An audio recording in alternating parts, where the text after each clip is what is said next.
Have you ever been told you were too much to fit in? Too bold, too different, too loud?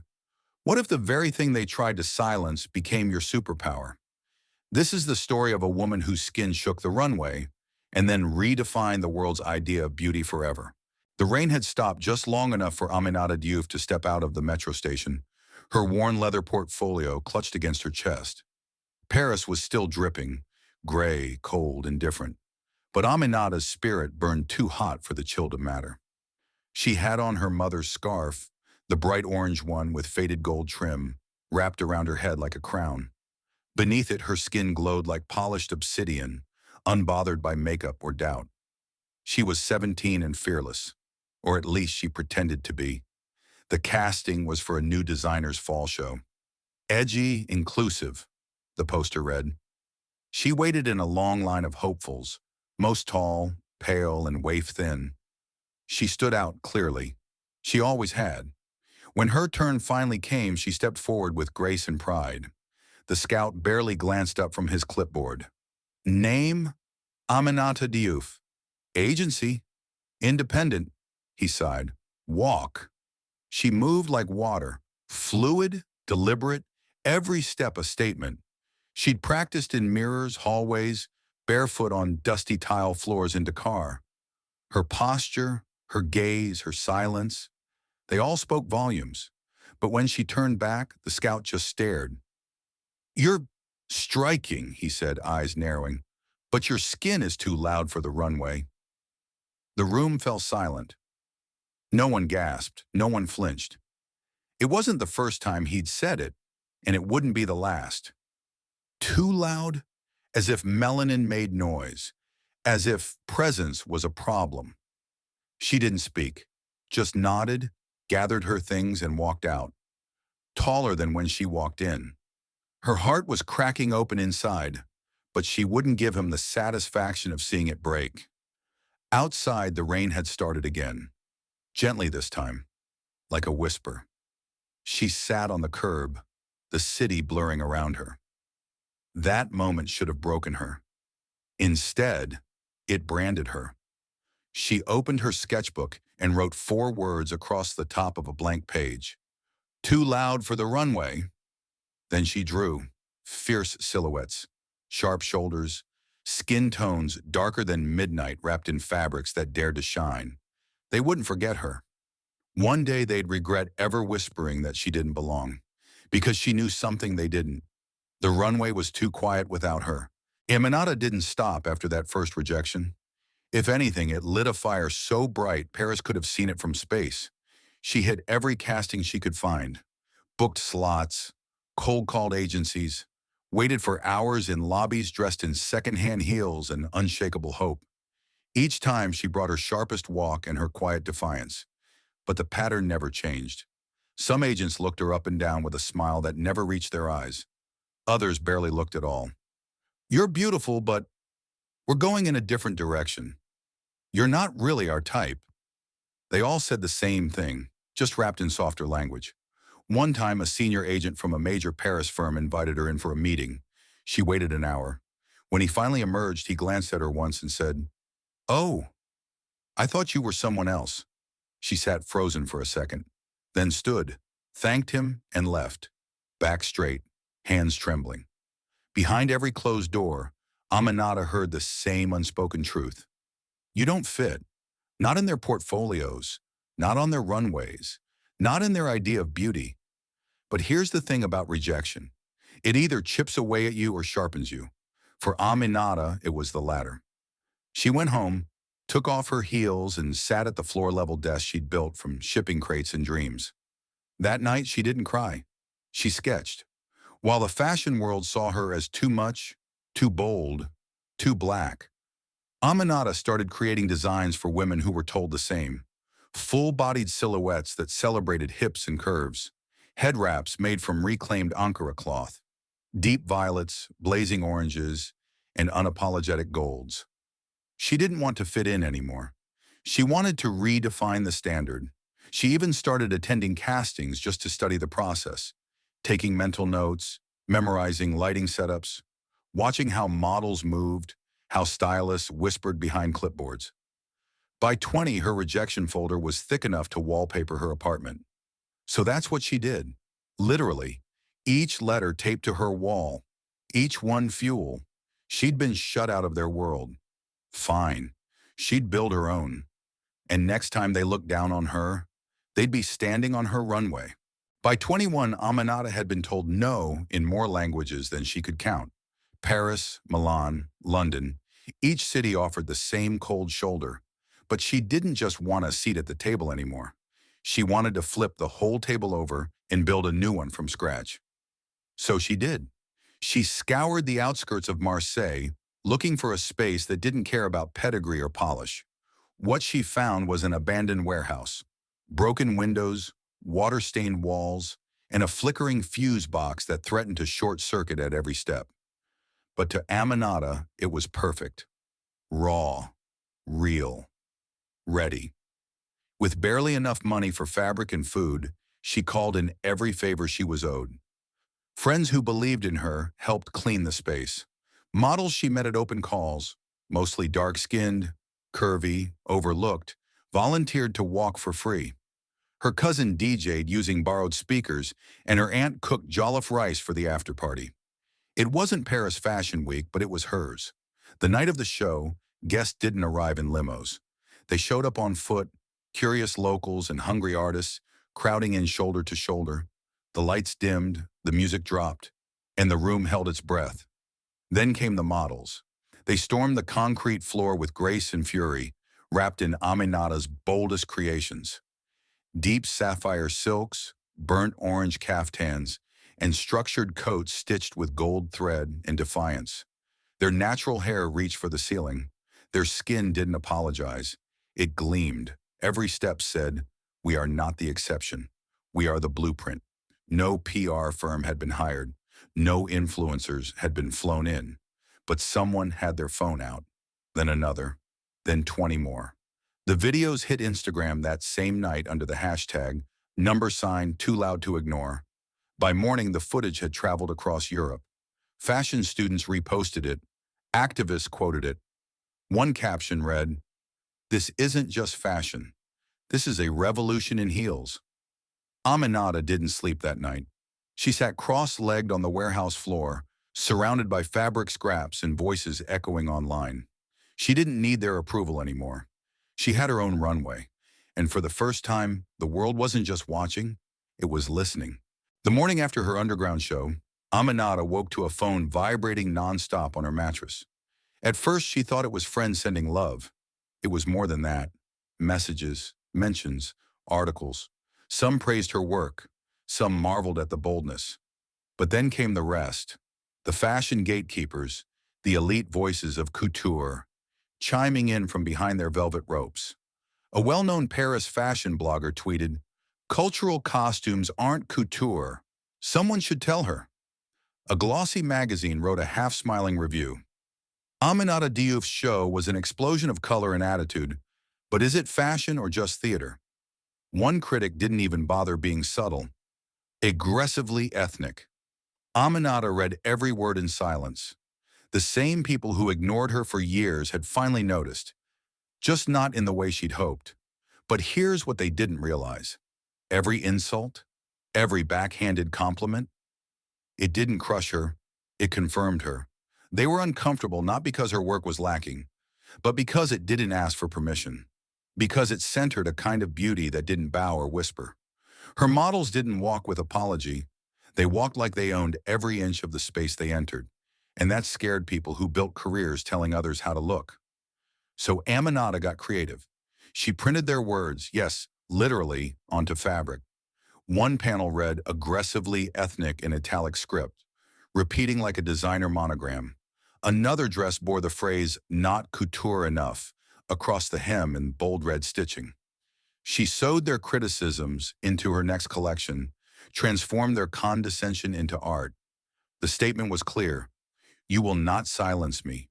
You will clothe me in your doubt, and I'll still shine. When she posted a photo of one of the pieces, captioned simply, "Since you're watching, here's something to wear your gaze." It went viral. Within hours, Black models and creators across the globe reposted it. Comments flooded in. This is how you clap back with class. She turned shade into silk. Aminata wasn't just designing clothes anymore. She was designing a movement, one stitched in truth, draped in pride, and tailored for those who had always been told to shrink. They mocked her, and she made their mockery fashion. Aminata was in the middle of hand-beating a jacket when her phone buzzed with a notification that nearly made her drop the needle. Naomi Campbell mentioned you in a story. She blinked, thought maybe it was a fan account. But no, the Naomi, supermodel, icon, the blueprint, the woman who shattered ceilings with every runway she touched. Her hands trembled as she opened the message. It was a screenshot of Aminata's aggressively ethnic piece, captioned, "They told me the same thing once. Keep going." Naomi. For a moment, Aminata couldn't move. Her mind reeled back to when she was 12, watching grainy YouTube clips of Naomi in Versace, Chanel, Dior, owning spaces that tried to erase her. She remembered thinking, if someone like her could make it, maybe I could too. And now that very legend was in her corner. Later that week, another message came, this time from Naomi's stylist. "We're interested in using one of Aminata's pieces for Milan Fashion Week. Do you ship to London?" Did she ship? She ran to the post office the same day with the package hugged to her chest like a newborn. Then, just days later, it happened. Naomi stepped onto the runway in Milan wearing Aminata's design, a custom silk trench embroidered with the names of forgotten African empires across the back. Mali, Songhai, Benin, Ashanti. The crowd gasped. Cameras flashed like lightning. But it wasn't just the garment, it was the moment. A silent declaration that fashion didn't begin in Paris and beauty didn't end at Eurocentric standards. The media scrambled to identify the designer. Within hours, "Who is Aminata Diouf?" trended on social media. Fashion blogs that once ignored her now chased her for interviews. Vogue Italia ran a feature titled, "The Woman Redefining Runway Power." But what moved Aminata most wasn't the press. It was a DM from a 15-year-old girl in Johannesburg. "I've never seen someone with skin like mine make it, until you." That was when Aminata realized this wasn't just about fashion anymore. It was about legacy. She was no longer knocking on doors. She was kicking them open, wearing her truth and watching legends hold it up for the world to see. And she was just getting started. It came on an ordinary Tuesday. Aminata was in her cramped studio, no bigger than a walk-in closet, surrounded by bolts of fabric, unfinished sketches, and the smell of strong Senegalese coffee. She was hunched over a mannequin, pinning together what would become a gown stitched from recycled metallics and vintage kente, when her assistant burst in, breathless. "Aminata, you need to see this." She held out a phone with an email open. At the top, "Paris Fashion Week, official invitation." Aminata stared at it, blinked, thought it was spam, but it wasn't. The organizers of Paris Fashion Week, the same ones who had overlooked her for years, who had nodded politely and moved on, were now inviting her to close day 3 of the shows. Not just show her work, close. The show, the finale, the spot reserved for legends, for the bold, for the ones rewriting fashion history in real time. At first she laughed. It didn't feel real. Then came the silence. Then the wait. Because it wasn't just a show, it was a stage she was never supposed to touch. And now she had it. The next few weeks moved like a dream and a storm all at once. She turned her studio into a war room. Seamstresses, stylists, DJs, dancers. It became a movement. Every piece she designed wasn't just clothing. It was testimony. There was a dress shaped like a Sankofa bird, a jacket sewn from flags of African nations colonizers had once erased, a gown made of shattered mirrors that reflected the audience back at themselves. She titled the collection Inheritance, because what they called too loud, she now claimed as ancestral echo. The fashion world buzzed with anticipation. Would she play it safe? Soften her edges now that she'd been invited in? Absolutely not. On the eve of the show, Aminata stood alone on the empty runway, dimly lit and echoing. She closed her eyes and imagined her grandmother's hands, weathered, strong, the first artist she ever knew. She whispered a promise into the dark. I won't dilute us. Not now, not ever. Tomorrow she wouldn't just walk into Paris Fashion Week, she would walk in like she owned it. Because finally the spotlight was where it belonged. On her story, and on skin that was never too loud. Only too powerful to ignore. The lights dimmed. The music stopped. For a heartbeat, Paris held its breath. And then, it began. The first model stepped onto the runway, head high, wrapped in an opulent gold cloak that shimmered like desert sun. Her skin was deep, unfiltered, and radiant. The audience leaned forward. Eyes widened. Silence broke into camera clicks and murmurs. But Aminata wasn't just presenting fashion. She was telling a story. Her story. Each look was a chapter. There was the rejection dress, made of paper-thin silk, covered in actual rejection letters she'd stitched into a flowing train. The names of agencies that once turned her away fluttered behind the model like a ghost she now owned. Then came the Too Loud collection. Fabrics dyed in electric blues and fire reds, paired with accessories shaped like megaphones, carved from reclaimed brass. The pieces didn't whisper. They roared. The music swelled, drums and violins, hip-hop and griot poetry interwoven. Spoken word played between beats, echoing through the grand hall. They told me to tone it down. I turned it up.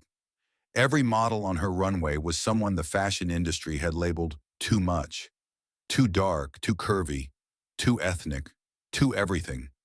And now, they move like royalty, heads held high, unapologetic. The final model appeared draped in a gown of layered tulle, woven with names, not of brands but of trailblazers, black seamstresses, midwives, poets, freedom fighters. Women whose names had never made it into fashion magazines, but who had laid the foundation for Aminata to rise. Then as the crowd was still absorbing it all, Aminata stepped out. No spotlight, no music, just her. She wore a simple black suit, barefoot, her natural hair wrapped in a bold red turban. She didn't bow. She didn't wave.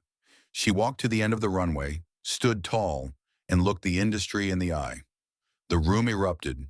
Editors who once dismissed her stood clapping. Naomi Campbell was front row, tears in her eyes. The standing ovation wasn't polite, it was seismic.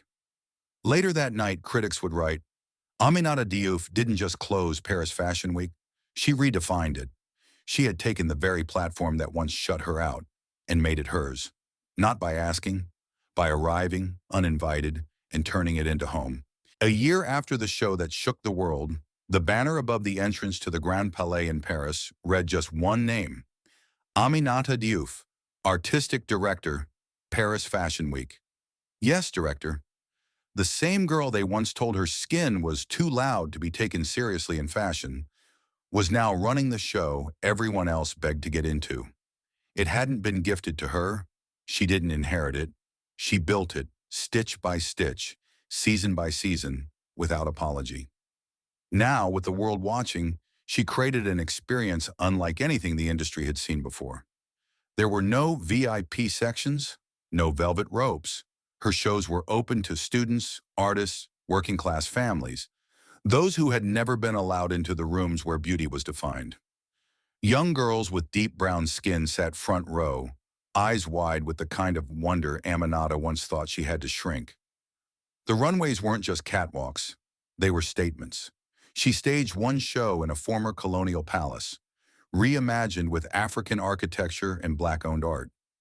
Another unfolded in a Paris metro station, celebrating everyday elegance and turning commuters into models. She didn't just center Blackness, she elevated it. Not as trend, not as token, as truth. Design houses that once refused her now sent her samples, hoping for collaboration. She didn't say yes to all of them. She made them audition. And when Vogue asked how it felt to make it, Aminata smiled and said, making it isn't the goal. Changing it is. She launched her own mentorship program for young designers of color, started a fund to support artisans in Senegal and the broader diaspora, created a media platform that spotlighted street fashion, heritage crafts, and radical joy. Her name became more than a label. It became a lighthouse. And when she returned to that same warehouse in Marseille, the one where it all began, she didn't walk in alone. She brought her full design team, models and mentees. They celebrated there, laughing, barefoot, dancing between sewing machines and memories. From that abandoned corner of France to the epicenter of global fashion, Aminata didn't just rise. She reigned. They said her skin was too loud for the runway. Now it was the heartbeat of Paris Fashion Week, and it would never be quiet again. Her skin was once called too loud. Now it's the anthem that echoes through every runway, every design, and every dream. Aminata didn't just change fashion, she changed the world's vision of beauty. And her story reminds us all, when they try to silence you, it's your time to roar.